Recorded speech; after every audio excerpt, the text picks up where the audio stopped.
Ada satu lagi yang membuat saya lebih bahagia. Bapak kenal selebritas yang jadi anggota DPR, Uya Kuya. Iya.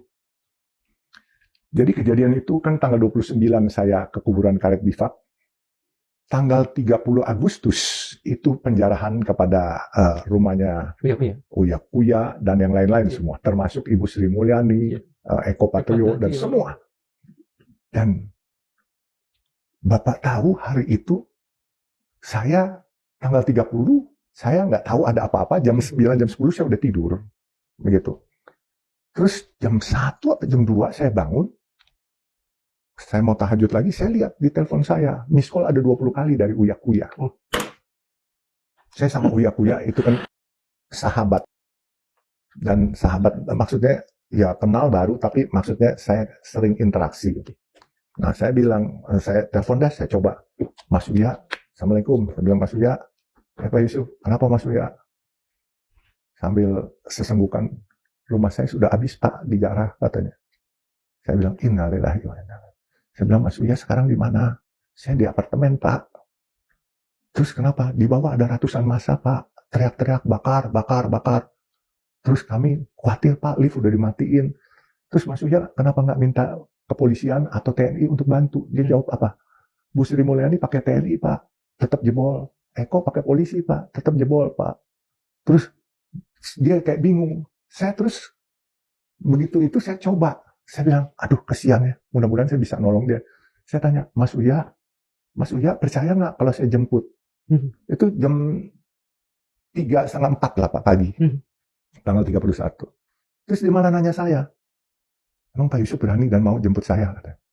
Mas, jangan nanya berani nggak berani. Kalau buat saya, kalau untuk kebaikan saya nggak ada rasa takut sedikit pun. Insya Allah saya berani.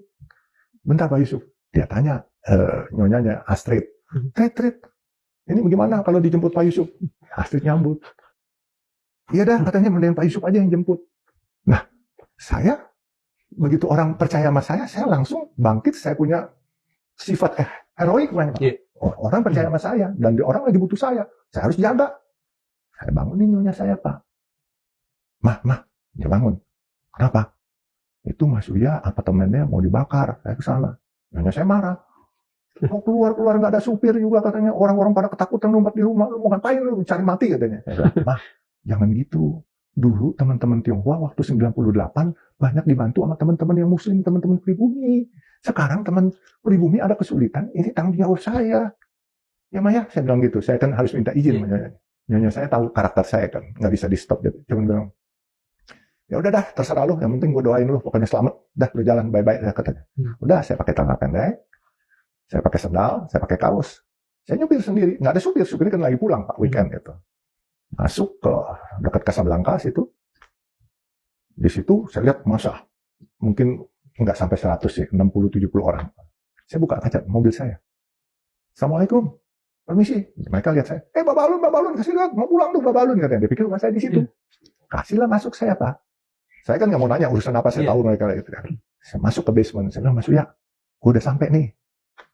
Tunggu Pak Yusuf katanya. Saya nunggu 1 jam Pak, sampai kebelet mau kencing ini Pak. Rupanya kagak ada lift.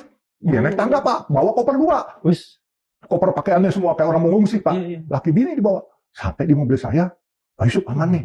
Bismillah, Mas Uya pakai pakai kudi itu kan. Terus pakai kacamata, pakai masker. Dan Mas Uya duduk depan, Ibu duduk belakang. Bu Astrid saya bilang. Ibu tidur, melonjor. Kan kita bertiga doang. Mas Uya depan. Bismillah ya, Mas Uya.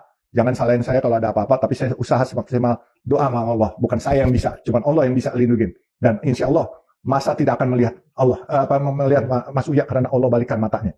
Ini masa semua. Ya, baca dulu kita, dan baca doa. Bismillah kita jalan, keluar. Begitu keluar, masa kurang lebih dari 40-50 orang, saya buka kaca lagi. Assalamualaikum, Bapak, salam. Ya, saya mau buru-buru, saya bilang. Udah, saya tinggal jalan, dibukain jalan.